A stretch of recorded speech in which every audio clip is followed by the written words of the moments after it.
Before we continue with this video, visit my new business venture, carmarshal.com. For your next vehicle purchase, we advertise over 100,000 vehicles nationwide. That's carmarshal.com. The link is in the description. Hi guys. Hello. You guys are going to love our guest tonight. We received an email from our CPS insider telling us she had someone she needed us to speak to. She got us in touch with our next guest, and we were blown away by her sad story of corruption in the CPS system. She grew up in foster care and is now grieving every day her own children have to live in the same nightmare she did growing up. She's also a radio talk show host at a radio show called Surviving Michigan's System, Truths and Lies. Welcome, Lala Little, to our show. Thank you for being here, Lala. Hello, everybody. My name is Lalena Little, and I am the mother of 3 beautiful little boys named Chad Thomas Little II, Frederick James Little, and Gideon Constantine Little. Beautiful.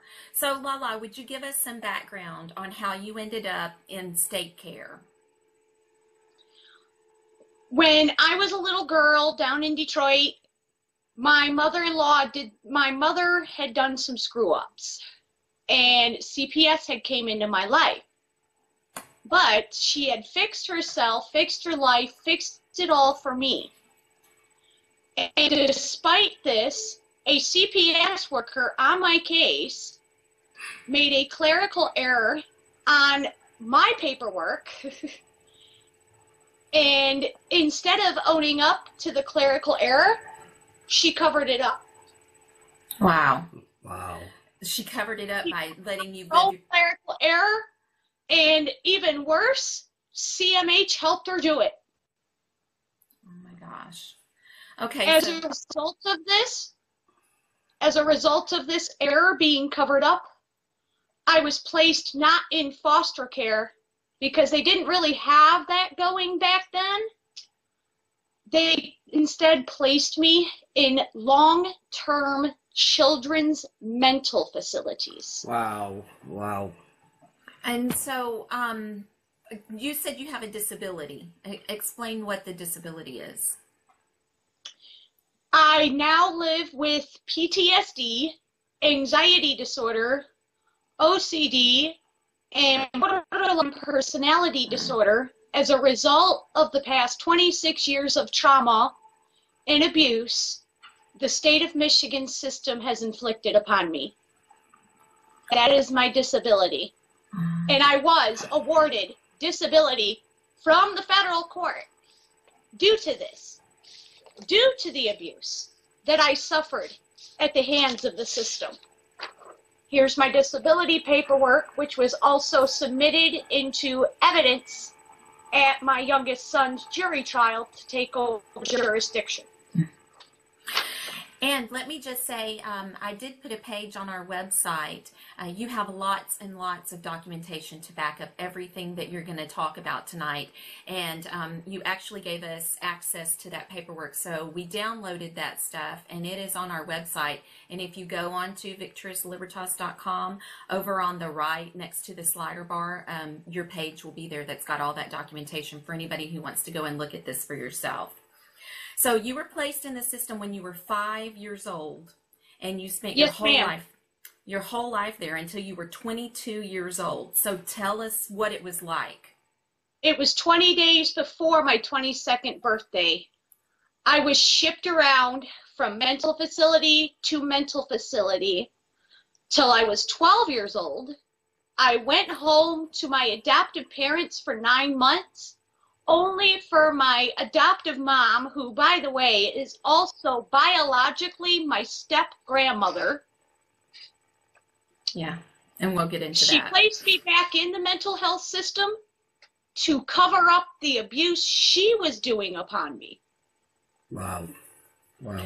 So, from what I understood, correct me if I'm wrong, I just want to make sure all of the audience understands. So your step-grandmother came and adopted you and did legal paperwork to say she was your legal guardian, but she Yes, ma'am. Here's the birth cert proving that. There's that.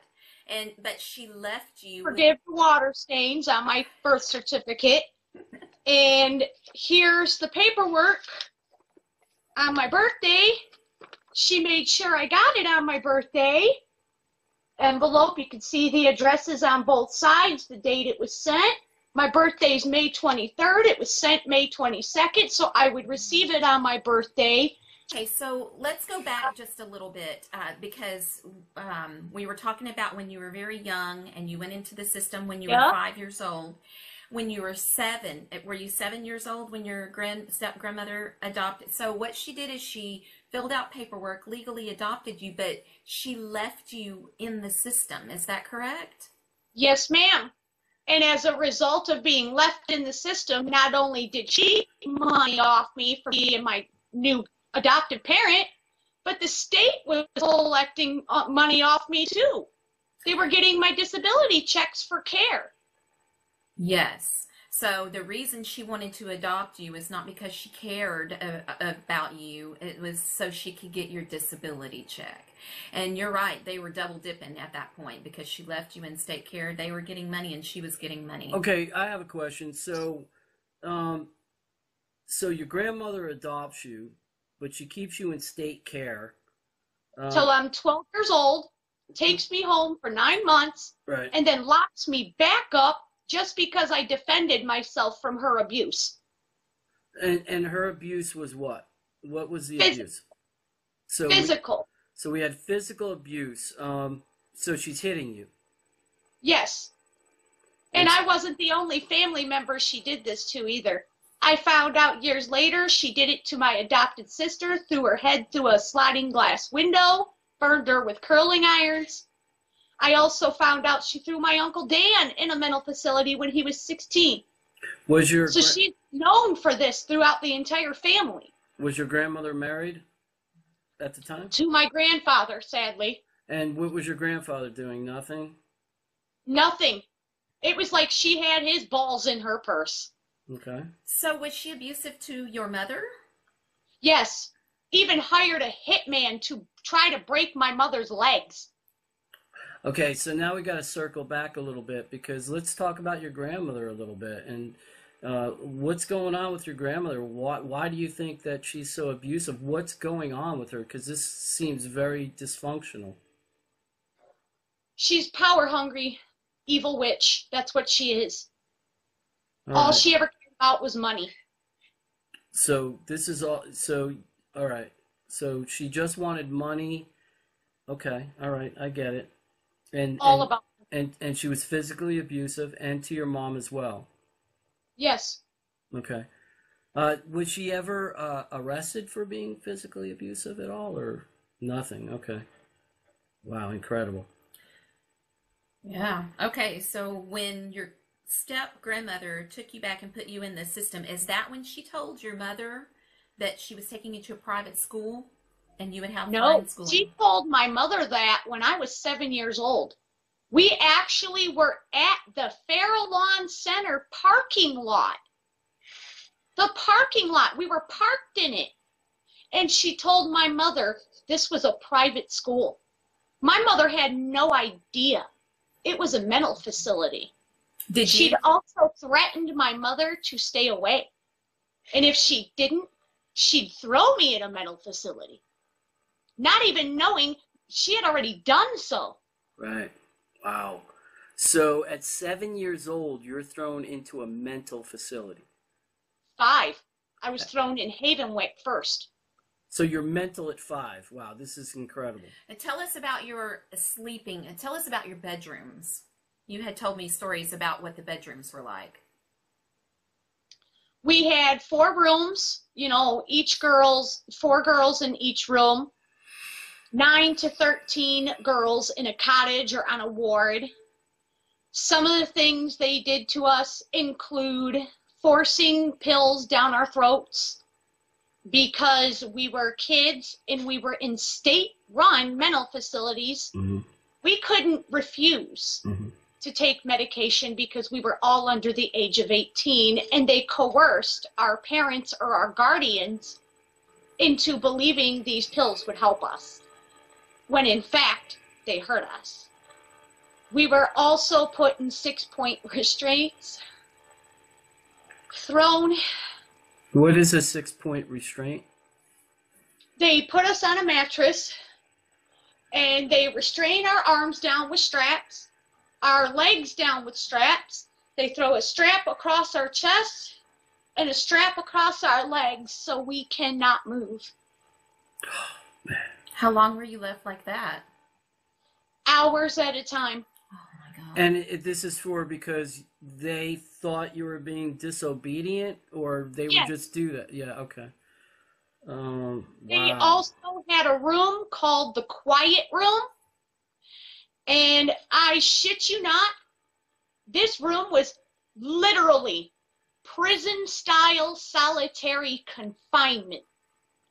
And what I mean by this is it was a 6-by-6 room with brick walls, hard floors, a metal door with a deadbolt on the outside, a little sliding window they could look through and open up and close, and it had a slit to slide food through. There was no toilet in here. There was no tub in here, no bed in here. There was literally nothing in here. We were forced to sit in our urine, in our feces, and in our vomit for hours, if not days. And only sometimes was it our vomit, depending on if the pills they forced us to take made us sick or not. This is incredible. Go ahead, man. No, what would you have to do that's bad enough for them to put you in the quiet room? Fight back. So if you were being vocal and saying, you know, this isn't right, I don't want to be treated like this, this is the way they would treat you in retaliation. Yes. For having a free thought of your own. Yes. What did they say the medications were for? For this disorder and that disorder and every other disorder you can think of. They just labeled us with disorders, and they had psychiatrists right in there to do this. Yeah. Another thing they did was they molested and raped a lot of us girls. And the way they went about this, our medical charts were right there, accessible for anybody to grab. So they would go in, they would look, they would check what girls were virgins, what girls were not, what girls had STDs, what girls did not, and they would rape them if they weren't virgins and no STDs, or in my case, till I was 19, they molested the hell out of me because I was a virgin. So this happened. And of course, if I had been raped and my virginity, my hymen's missing, it would be known. They were slick about this. Okay, so this is really appalling. So what age were you when you were first molested? I was 7 years old, and I was held down by 2 teenage girls, and they took turns sitting on my face, forcing me to give them cunnilingus. Wow. All right. This is pretty intense. Yeah. Okay, so let's move up to 18 years old. You become 18. That's usually of age. Why wasn't that of age for you? Because they transferred me from the Hawthorne Center to a group home, and my step-grandma at that point had filed for guardianship of me because I turned 18. With this guardianship, I had no say in nothing. How did she did. What's the name of the facility that did this, that allowed this to happen? What's the name of this facility? There's a whole list of them. She got Havenwick, Farallon, Whaley Children's Center. What state is this? Michigan.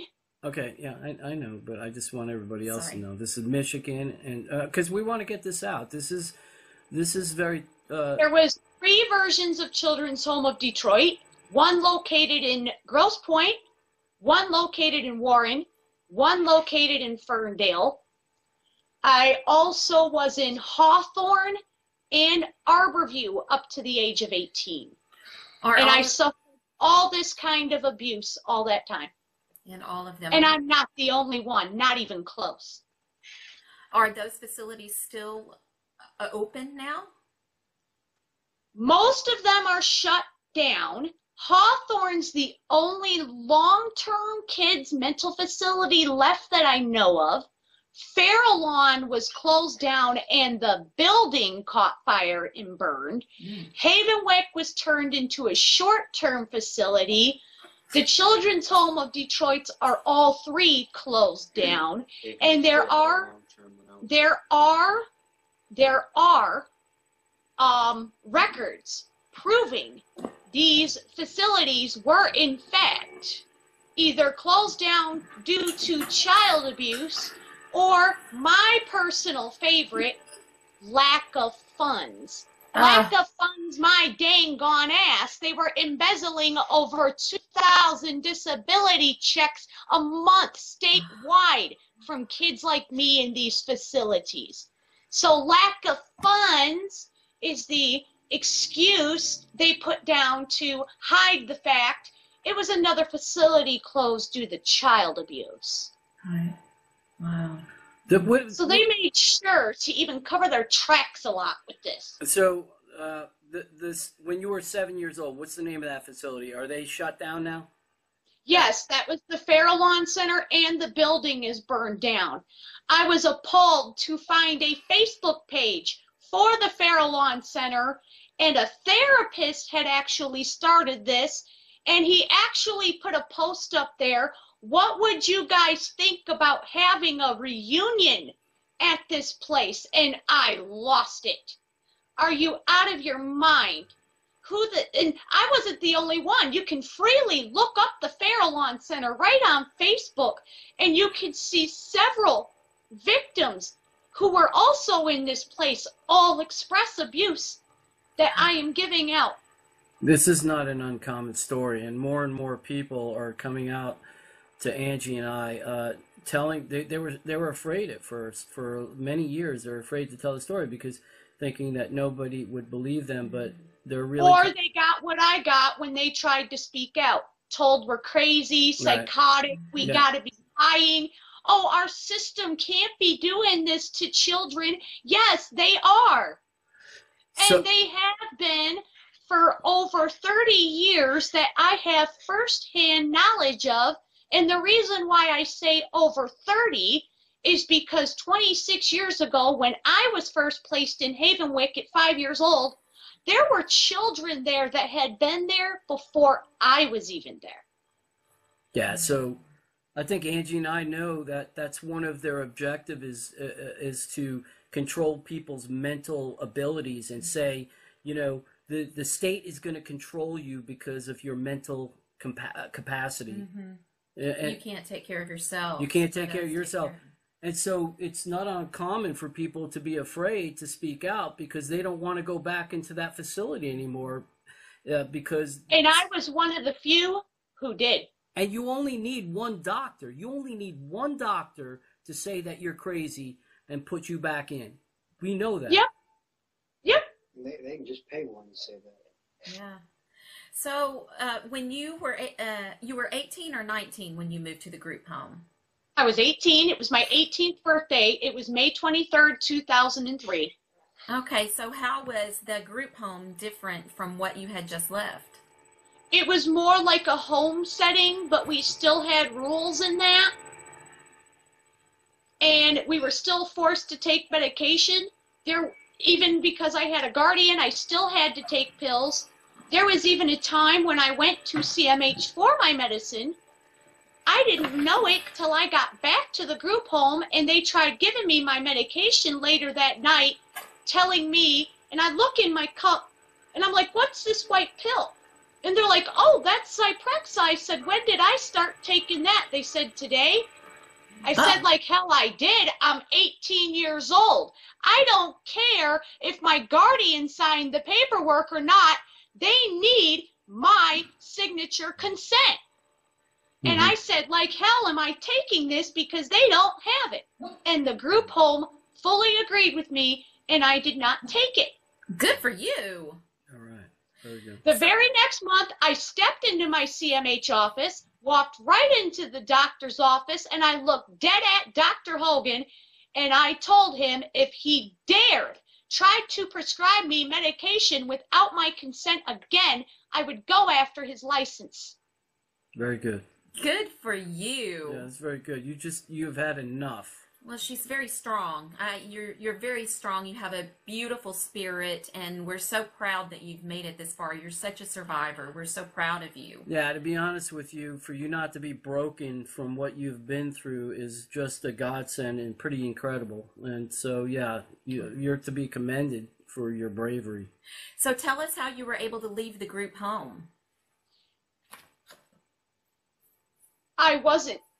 I was forced out and locked into St. Joe's East for self-defense. That police reports even proved was self-defense. A girl in the group home had literally tried to choke me to death from behind in the van in the parking lot of CMH. I just pulled her arms from around my neck, got out the van, walked a mile, came back. And no sooner was I walking past the van where this girl was smoking, she turned around and cold-cocked me in the face. Wow. So by then, of course, I blacked out. And I'm not going to lie to anybody. I messed her up. She needed surgery on her face. I messed her up.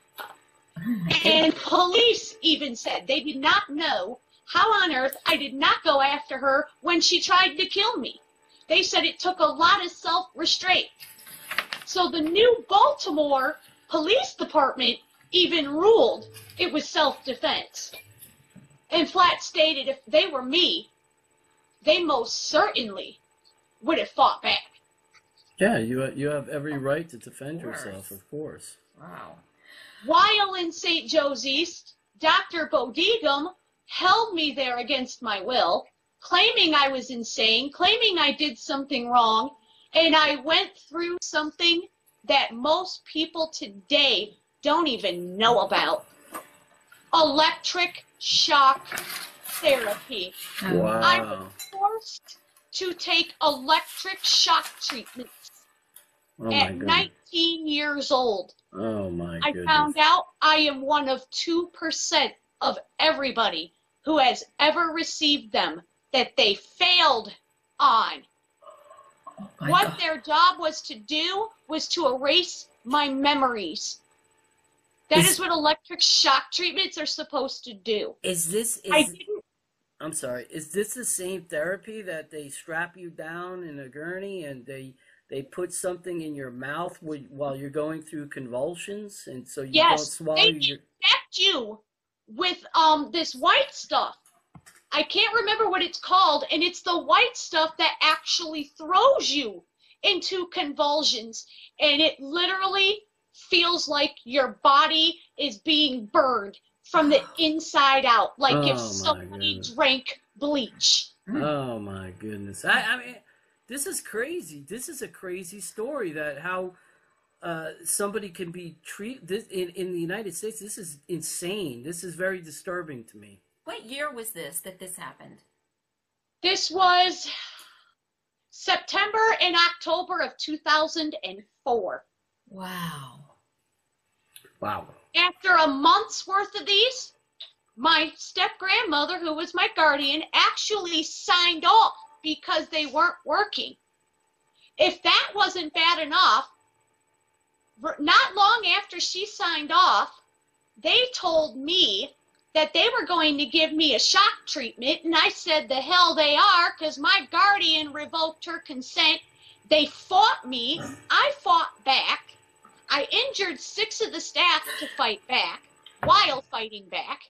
They ended up strapping me to this gurney, and as I'm going down one elevator in St. Joe's East in Mount Clemens, Michigan, my step-grandmother's coming up the other one to come visit me. She gets to the desk and asks to see me, and they're like, oh, she's not here right now. And she's like, well, where's my daughter? And she's like, oh, they're about to go give her a shock treatment. And my step-grandma said, the hell you are. I signed off on those a week ago. As of right now, you're about to perform an illegal shock treatment on my daughter. They took her down there and they stopped it. So this is your step-grandmother, you're saying? For once, she defended me. What made her do that at that time? I have no idea. That's crazy. This is abuse at the highest level, as far as I'm concerned. This is just just a very disturbing story. Yeah. Really. So, was that the time? Did she take you out of the home at that time? No. I was transferred to the Caro Center, which is a long-term adult facility where I was locked up for another 2.5 years. And to think this, and the rape, and the assaults, and the pregnancy that the Caro Center made sure to get rid of by throwing me on pills, and throwing me on the depot shot in attempts to cover up the rape. I lost my baby at 4 months. Sorry. Oh, I'm so sorry. Oh, jeez, my goodness. And this was all for self-defense. Oh, my goodness. How many drugs were you on that they were giving you at any given moment or time? They put me on 1 to 12 different meds at a time. I've easily been on 1/3 of all psychotropic medications that are out there now. In fact, all the blacklisted meds that have been put out today that are not allowed for kids to take, it's me and my generation they tested those drugs on in the first place to find out. So this sounds like, this is, wow, I keep on saying this is an incredible story. So you're a guinea pig, they're throwing you all in these drugs, you're reacting bad about these 12 drugs that you're taking, and then when you're reacting bad about it, they punish you because you're not behaving or whatnot. This is just this vicious cycle of being in the state, being controlled by the state that is drugging Yes, sir. you. And this is just ridiculous. I know if I was on 12 drugs, I wouldn't be reacting very well either. That would be correct. Wow. Okay, so to the next part of the story, once you were able to get out of the group home, tell us the story about how you actually got out, or you said they kicked you out? I was put in the Caro Center till 20 days before my 22nd birthday. From there, I was transferred to another group home called Windmill Point, where I suffered even more abuse. It wasn't physical, but I was still forced to take meds, and a whole bunch of other crap was going on with me and the other girls. Some of the other girls were physically abused in this group home, and these are adults, people. Yeah. We're abusing adults in group homes. Yeah. And I was put from there to the semi-independent living program, which is a program for people to transition to go toward independent living on their own. Well, I ended up getting out of this program because this program literally broke my bank account by withholding one of my rent checks. Wow. Wow, that's right. And cashed 2 rent checks in the same month. Oh, wow. So my own stepmother, again, why, I don't know, but she sided with me and got me out of there. And I began living in my own apartment called Green Valley Apartments. And while living there is where I met my ex-husband and the father of my older 2 sons. Okay, so tell us about when you first got pregnant, because your step-grandmother was so angry about that. Why was she so angry? Oh, it was a mix with her. It was like she was angry, and then she wasn't angry, and she was angry, and then she wasn't, and that woman had some screws loose. And this woman went as far, because she was my legal guardian, she tells me when my son is 6 months old, so I've given birth, and she tells me if my ex-husband, you know, if he can't find a job and provide for his child, then she's going to call CPS on me for him not financially supporting our son. And then if that didn't work, then she would throw me in another mental institution, and because she was my guardian, she could do this. Okay, so she was... this would place my son in the system. Yes, and she was... What kind of grandparent hangs their own grandchild over their daughter's head just to get what they want? Not a good one. Yeah. So she did this because I wasn't caring for her as much, because I was busy raising my son. I just want to clarify, because so you weren't actually married to your child's father at that time. That's why she still had guardianship. Is that correct? That would be correct. Okay.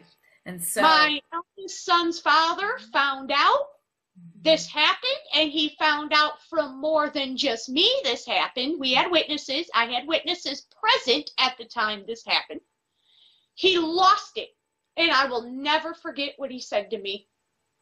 Marry me. Even if it's not because you love me, I will do it to get you and our son away from your mother. He's like, she locked you away at 5 years old. There's no way in hell she's going to do that to our 6-month-old son. Good for him. Yeah. So you guys got married, and what happened then? No sooner did we get married, she tried to have the marriage annulled. So, okay. So there's... And then she filed for a state-appointed guardian because, of course, because I got married, her guardianship was annulled. So she does all of this just because she lost the paycheck that came with me. Right. Even then, this wasn't even the end of what she did. She further told Social Security I was working at a Burger King in Onaway. Because I was the only moneymaker, I lost my income. Therefore, I lost my home. I got a new husband, I got a 6-month-old baby, and I just find out the week before I'm pregnant with my middle son. That she had We're told homeless. We have nowhere to go. My ex-husband's, they're not his biological parents, but they claim him as their son. They suspected she was behind this. We just could not prove it at that time. It was, however, proven 7 months later when I went to court for my guardianship against the state of Michigan. The state-appointed guardian admitted my step-grandmother told her, she told Social Security I was working at a Burger King in Onaway. And how far away? Judge Don McLennan about lost it the minute he heard this. The minute he heard this, he lost it. He flat out said, "You have got to be kidding me." And my state-appointed guardian said, "What do you mean?" And he said, for one, judging by the woman that's come into my courtroom today, she is not dumb enough to drive 5 hours one way for a minimum wage job. He's like, there's no money profit in that. There's money loss. All right. He said, secondly, I really think she wouldn't be dumb enough to work at a Burger King that in the entire existence of Onaway, there's never been a Burger King there. He said, this is appalling.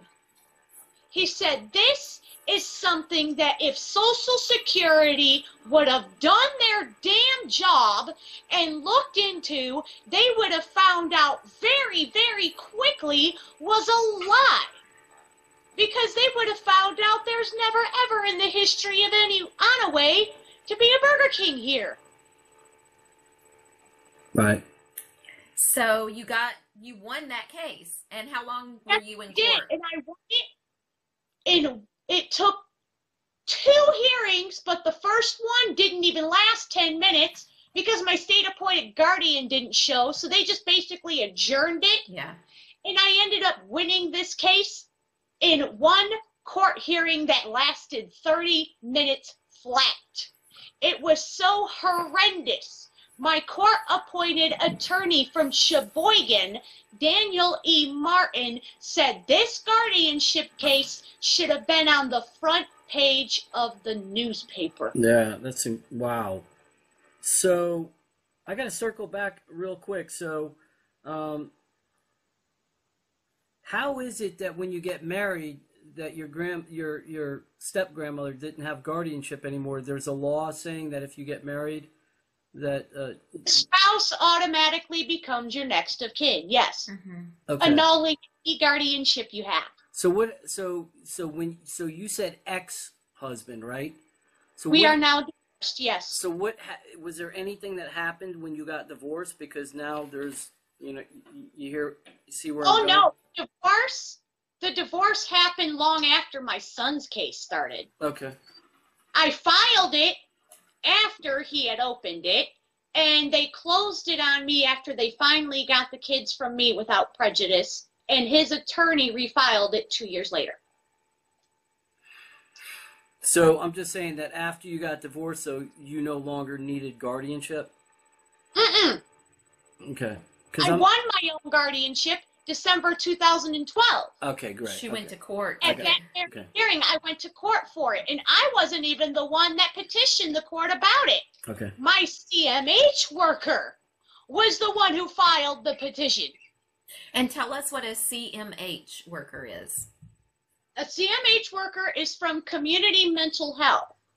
They are to help people who have mental illness when they come in to voluntarily seek treatment or with a guardian. And in this case, at the time I went to her, I had a state-appointed guardian. She actually went to the agency, called them, and they flat denied they were my guardian, even though I handed her the paperwork from the court proving they were. All right, so, you're telling a very good story of a very bad story, actually, of abuse, but a survival story on your part. You've come a long way. What is your situation right now? Where, as far as you're living in an apartment, a house, you're working? I'm living in a 2-bedroom apartment. It is income-based. I'm living with the love of my life, Carrie. Okay. I pay all the bills. I still handle everything myself. So you're very stable right now? Yes. Okay, very good. And so let's go ahead and segue on what's going on with the kids then. Okay, where would you like to start there? I want to know what your plan is. Well, first of all, are your children living with you? Yeah, good. That's right. No. My parental rights were taken. And why? Well, it all started April 19th, 2013, and these are court papers included into what you have, proving my ex-husband pled no contest to 3 counts of child abuse on his lover's children. This is 4 months after I won my guardianship from the state of Michigan in the same exact court from the same exact judge. Wait, say that again. didn't you, your husband got charged with what? For what? He pled no contest to 3 counts of child abuse on his lover's children. He was not arrested, he was not placed behind bars, and he was not transferred to criminal court and never has been ever for this. By law, he got away with 3 counts of first-degree child abuse. He even went as far as to brag what weapon he used on what child. He admitted he used broken arrows, rubber hammers, belts, even stated he'd do it to his own children who were 16 months old and 2 months old. So he had no remorse. So let's be. He was also on prior police records and court records in my guardianship case for abusing me while pregnant with our unborn son, to the point I began bleeding and the police put me in a homeless shelter as a result of this abuse. So it was known. Wow. And he had 2 prior counts of assault on his record. And he was never arrested, never charged, and never put behind bars for 3 counts of first-degree child abuse. They ruled me innocent of any involvement in this. Even, I'm going to read the sentence that they said. It is respectfully requested that the court review this matter and take jurisdiction over the minor children to safeguard their well-being and place the children in the care of their mother, Lelena Little. And this is on page 5 of page 6 of this court papers here. Mm-hmm. Paragraph. And it's at the very bottom of page 5. So they've ruled I'm innocent. They've placed my children with me, yet they court order me DHS supervision. With what probable cause? You have to have probable cause on a parent to court order DHS supervision. And since I won my guardianship 4 months ago from the same judge in the same exact courtroom, there goes your mental stability as probable cause. It was proven we were legally separated and living in separate homes, so there eliminates, him living with me as probable cause. They placed the children with me, so apparently I have fit home and fit money and fit everything else, so they have no probable cause on that. They couldn't even try to claim, well, Your Honor, we're afraid she's going to let him see the kids because, for one, he should be in jail. Why wasn't he in jail? Number 2, the judge gave CPS discretion if he got visits or not. Guess who forced me to give a self-professed child abuser visits in my house? DHS. CPS did. CPS. So they don't even have that. When you were saying DHS, what's that? CPS. No, but Yes. before you were saying Yeah, DHS. CPS works right in the DHS office. What's DHS? What's that stand for? Department of Health and Human Services. Okay, thank you. Wow. This is okay. So what happened after that?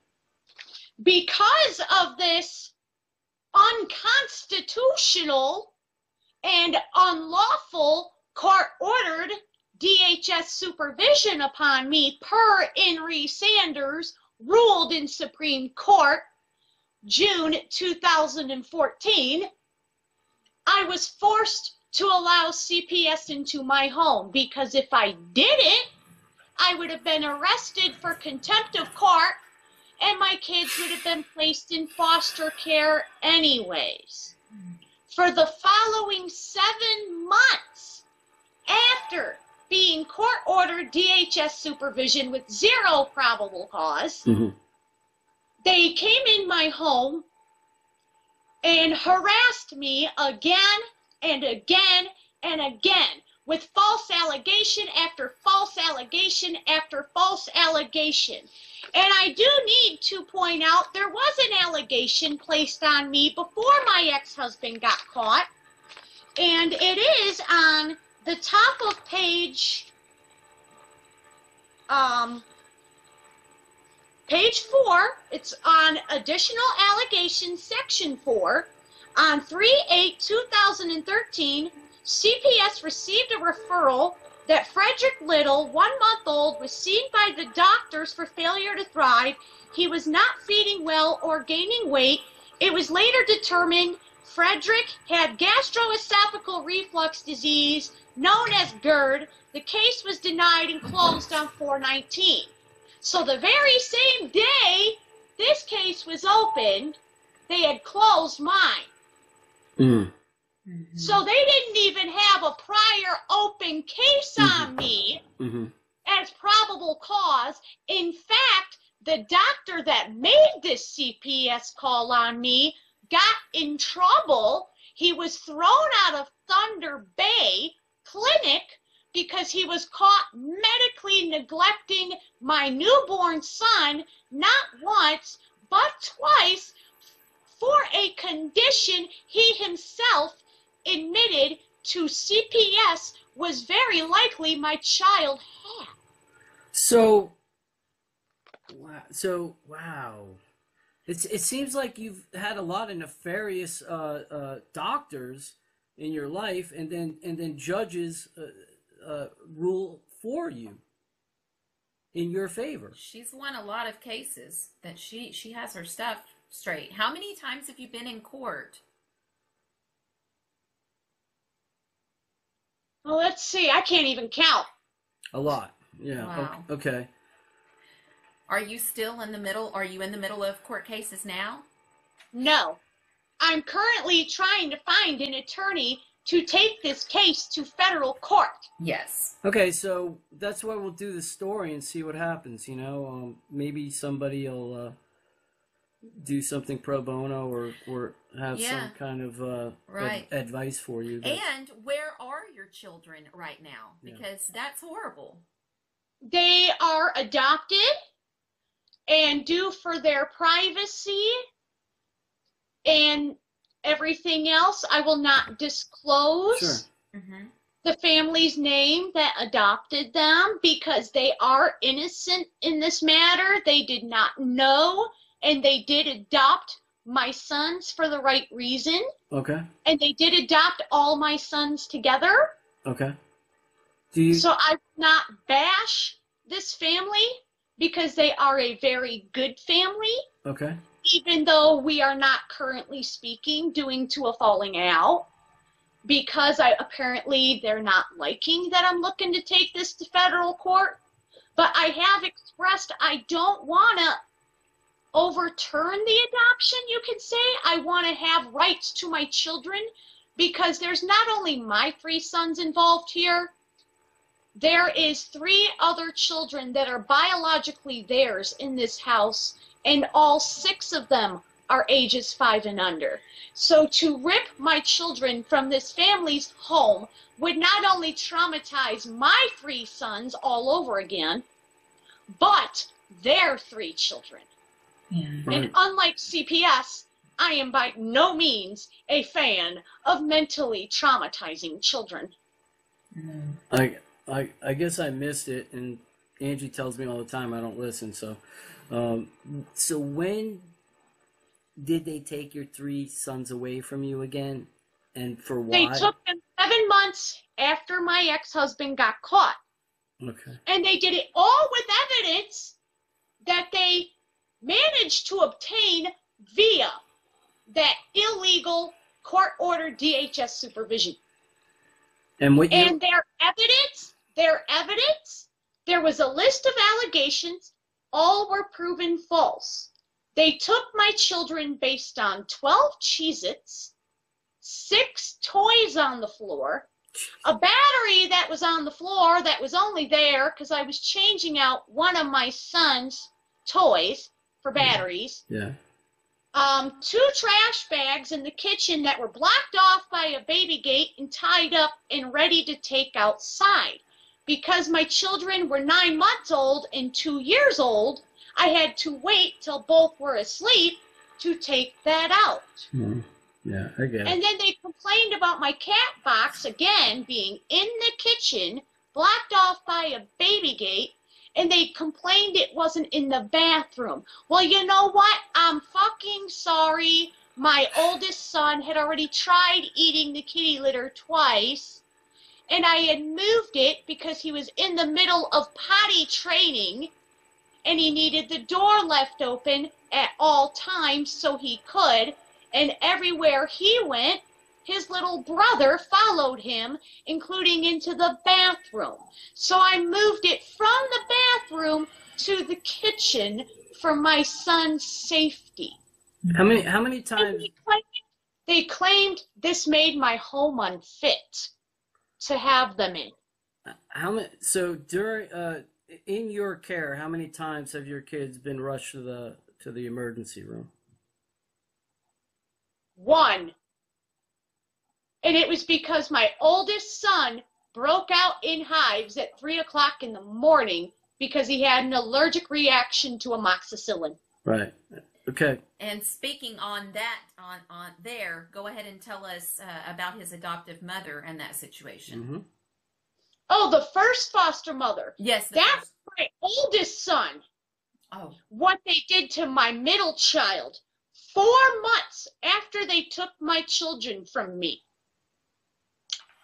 This was April 2014, and they had removed my sons November 26, 2013.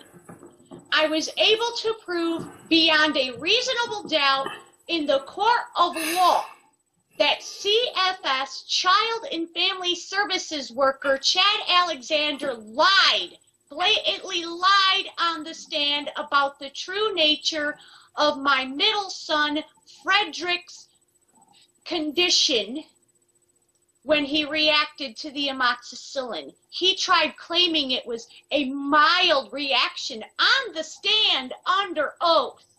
He was not expecting me to bring paperwork from his own doctor, because CFS has their own doctor that they use, stating it was a severe allergic reaction to amoxicillin. Yeah, that's my point. You know, one time... Furthermore, oh, it gets better. Furthermore, he admits on the stand this foster mother was also a registered nurse. She admitted my son was broken out in hives for at least 2 days. She did not take him to a doctor. She did not take him to an ER. She did not take him to a walk-in. She did not even give him Benadryl. Instead, all she did was continuously pump the amoxicillin down my 13-month-old helpless son's throat till he showed up to a visit in the middle of anaphylaxis. Yep. Yep. This is an RN. Yep. What the hell's the matter with you? Do you not know hives when you look at it? Right. Isn't hives and anaphylaxis the #1 symptom of penicillin reaction? Sure. Ain't that like the most common reaction on the face of the planet? Yeah. How do you ignore that? And yet the only complaint they had at me with this hearing, the only complaint they had on me was I didn't have a driver's license, but I had reliable transportation. For one, it's illegal to use somebody who doesn't have a driver's license against them. Yeah. Number 2, doesn't the fact I have reliable transportation negate your complaint about not having a driver's license? And my reliable transportation, of course, was my son's grandparents, who lived literally 3 blocks away from me then and still do now. My question is this, all right, because you're telling, once again, it's a very disturbing story. I don't like how the state is going about this, how the government is going about this. Let me throw this last bit in there before you go there. Yeah, sure. The judge placed my sons back with this foster mother instead of with me, knowing it's just been proven in his courtroom. This foster mother almost killed one of my sons via medical neglect. How the hell is somebody who doesn't have a driver's license but has reliable transportation more dangerous than a foster mother / RN who just got proven in the court of law to almost have killed one of my children? That is blatant child endangerment on a judge. And I have proof of it. Do you love your children? More than anything. Do you want your children? I want my children, and I wish they were here now. I would give an organ up just to feel one of my sons wake me up in the morning with a butt slam on my head. Yeah.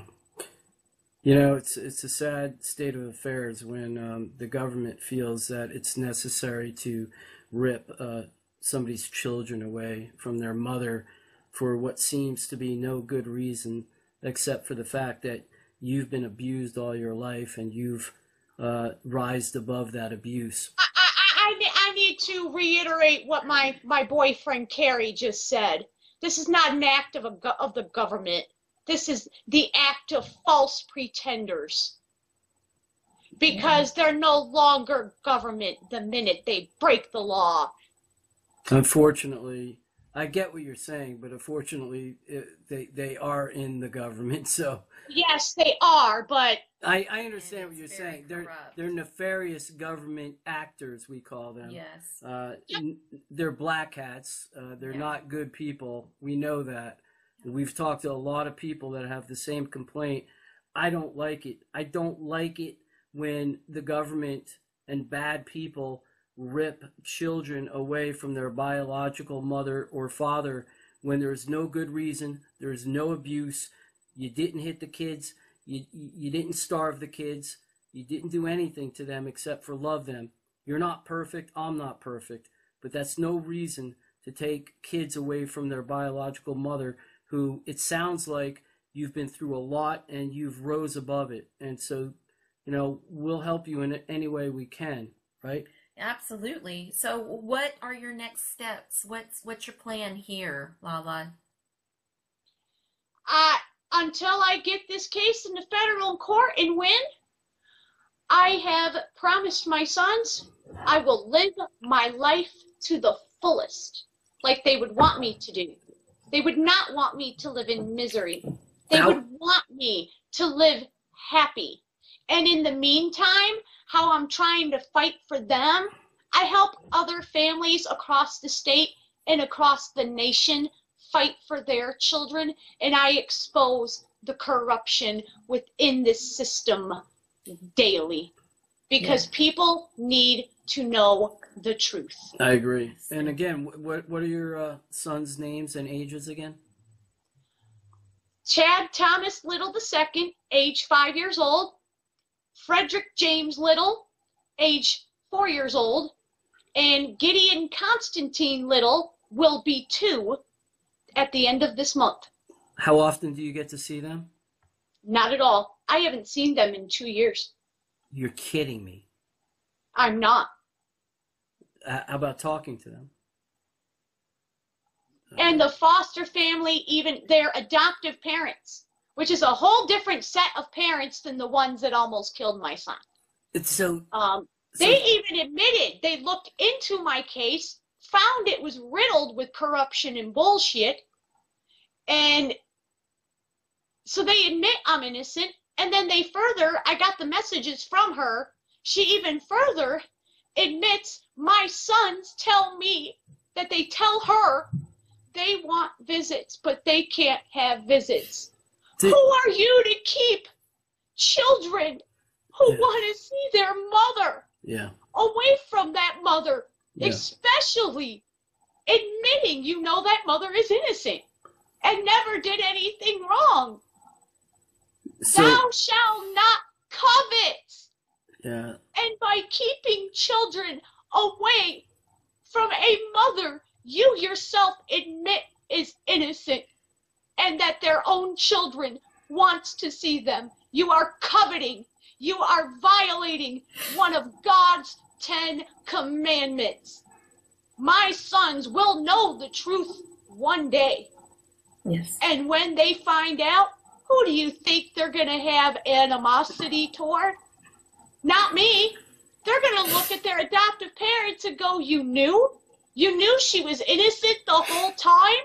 Why did you keep us from her? They're going to feel robbed of me. And it ain't going to be me that's going to have to answer to God for this. It's going to be this system, and it's going to be my son's adoptive parents. So it's a legal adoption as far as they've taken their name and everything, their last name? It's all legit legal. But so the federal case, you wanting to take the federal case, tell us, is that to get your children away from the adoption? I want to get my children back. Yes. I want to get my children back. I want to reverse the adoption, but I don't want to cut out any of their adoptive family out of their lives, because that would just ruin not just the lives of my own 3 children and me. It would devastate the lives of 3 more innocent children. Yes. And 2 more adoptive parents. Yeah. So I get it. And, you know, time is of the essence, because the longer this goes, you know, the more that they're going to align with these adoptive parents. My youngest, who was stolen from me Yeah. on the hospital bed, Yeah.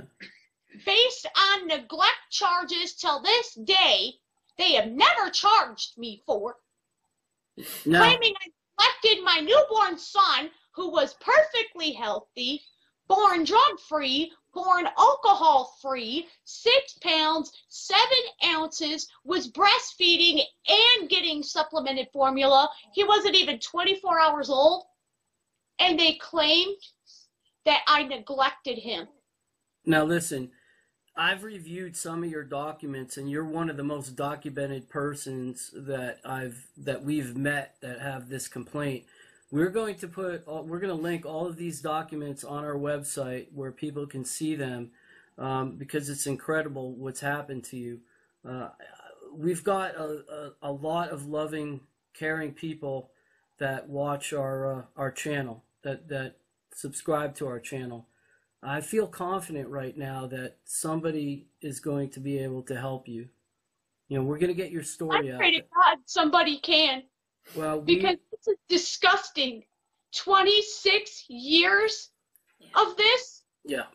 I get it, and I don't get it, obviously, because this has not happened to me, but I feel very upset right now just hearing this story. So we're going to do whatever we can, you know.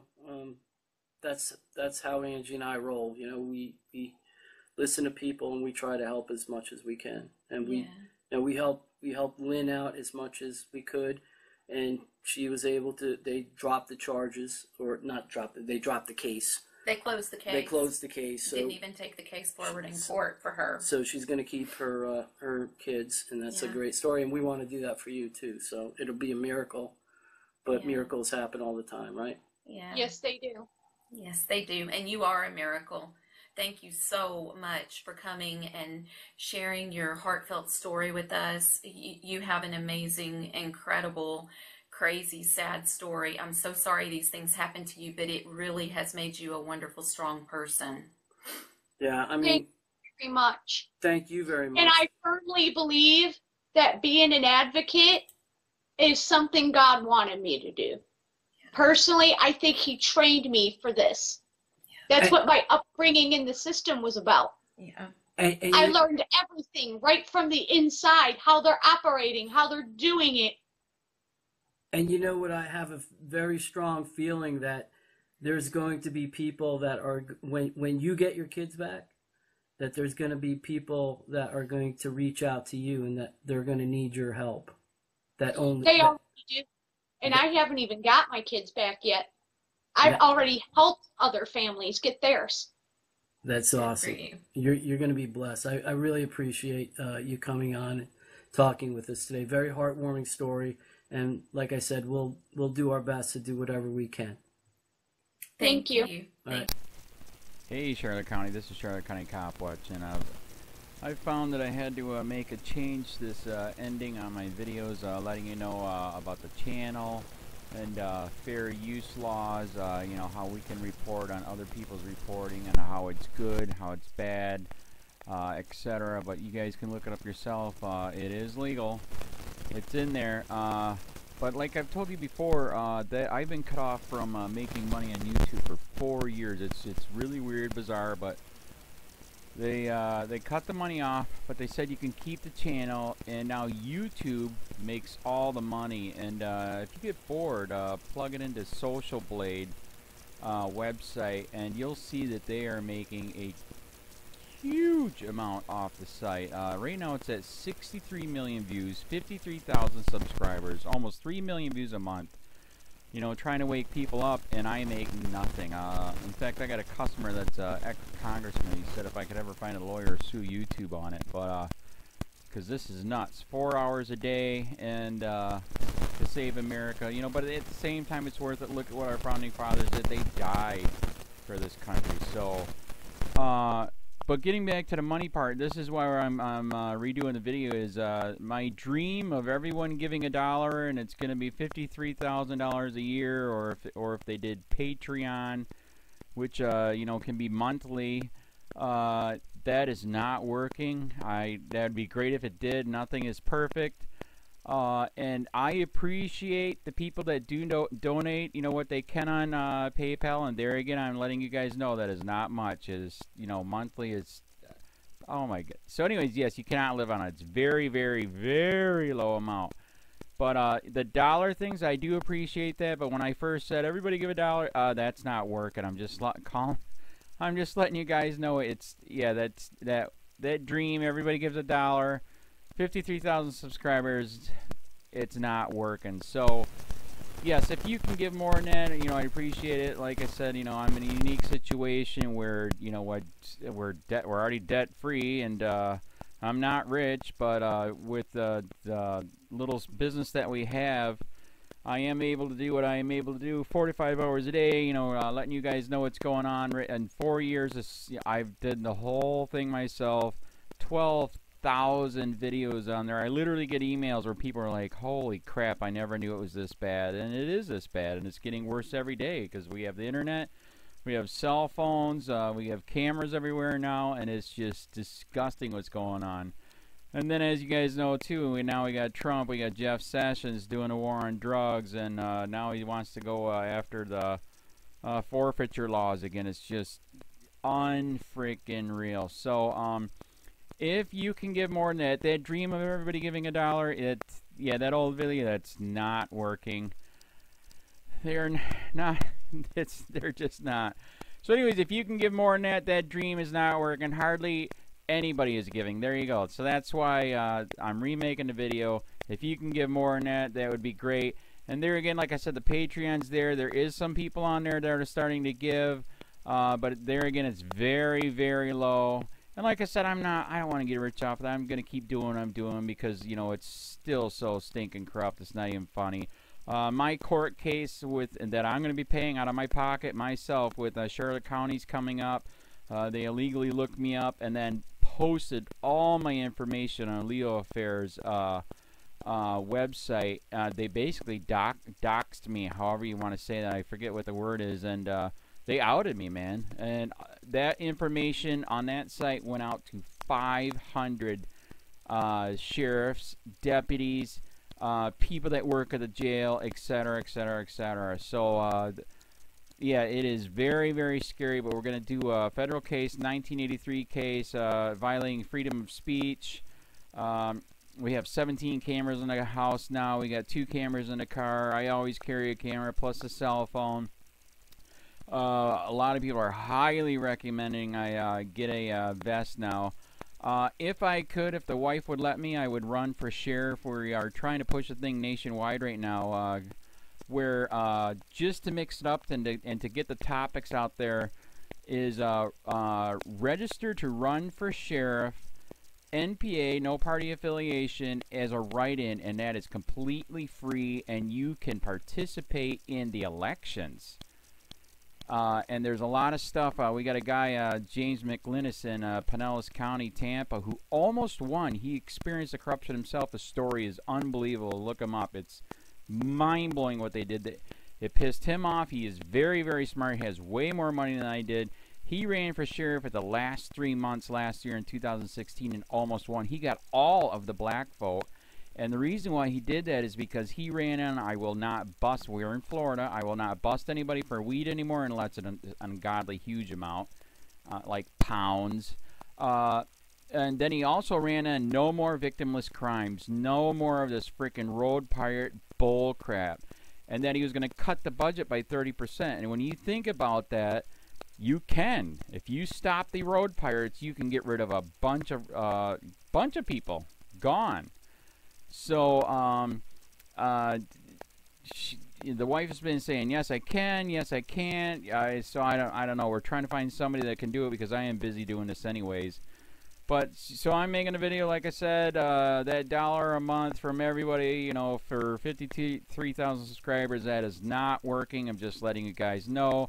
Absolutely give way more than $1 a month. If you can, I appreciate anything. By the way, remember too, when you give that, PayPal takes like freaking 15 to 20%, so it's even worse than that. But, and there again, like I'm letting you guys know, it's way, what I get is very, very low. Appreciate it, but it is very, very low. Can't live on it. I'm just, you know, I'm working, and that's what I'm working on. And that court case is going to cost a buttload of money. That's federal court. Just the filing fees and the depositions that we're going to be doing with this corrupt cop. So there's another reason to give. We are going to be doing a deposition with this very corrupt. He was in a drug squad. He is a bad guy. He's on steroids. We heard steroids are rampant here. That's why their attitude is so bad. And we are going to get him on video, and it will be on YouTube. So that case alone is $5,000 just to bring it to court, and that's my money out of my pocket. So there's another reason to give, and give way more than $1 if you can. So keep that in mind. This is the new video, and I see, God, I talk a lot. It's already 7 minutes, but had to make it just to let you know that $1 a month from everybody is not working. They're not doing it. So if you can give more than that, please. So thanks. Keep it up. Share, like, subscribe, tell your friends, send me your videos on corruption, and I'll post it.